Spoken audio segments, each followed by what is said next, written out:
శ్రీరామాయ నమః, శ్రీమతే రామానుజాయ నమః. దశావతార అలంకారాల క్రమంలో నేడు మనకి సీతారామచంద్ర స్వామి వారు వరాహ రూపంలో దర్శనాన్ని అనుగ్రహిస్తూ ఉన్నారు.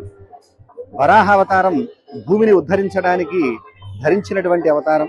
సృష్టి చేద్దామనుకున్నటువంటి బ్రహ్మాదులందరూ కూడా శ్రీమన్నారాయణుడు ప్రార్థించగా వరాహ రూపాన్ని ధరించి నీటిలో ఉన్నటువంటి భూమిని తన కోరలతో పైకి లేపుతున్నటువంటి సందర్భంలో హిరణ్యాక్షుడు అనేటువంటి అసురుడు దానికి ఆటంకం కలిగిస్తాడు.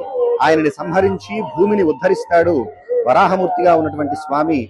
ఈ వరాహాన్ని యజ్ఞవరాహుడిగా అని అభివర్ణిస్తారు. మనకి కృష్ణ అనేటువంటి తొలిగా పిలిపించుకున్నటువంటి రూపం ఏదైనా ఉందయ్యా అంటే మనకి ఈ వరాహ రూపమే. ఉద్ధృతాచి వరాహేణ కృష్ణేన శతబాహున అంటూ వేదం కూడా ఈ వరాహ రూపుణ్ణి కృష్ణుడిగా కీర్తిస్తూ ఉంది. అటువంటి వరాహ రూపాన్ని ఆరాధించటం వల్ల మనకి సకల ఐశ్వర్యాలు కలుగుతాయి. అంతేకాకుండా రాహుగ్రహ సంబంధమైనటువంటి బాధ కూడా తొలుగుతుందని మనకి జ్యోతిష్ శాస్త్రం చెబుతుంది. అటువంటి దివ్యమైనటువంటి రూపంలో ఈనాడు మనకి స్వామివారు దర్శనాన్ని ఇస్తున్నారు. దాన్ని దర్శించి తరించవలసిందిగా కోరుతూ జై శ్రీరామ్.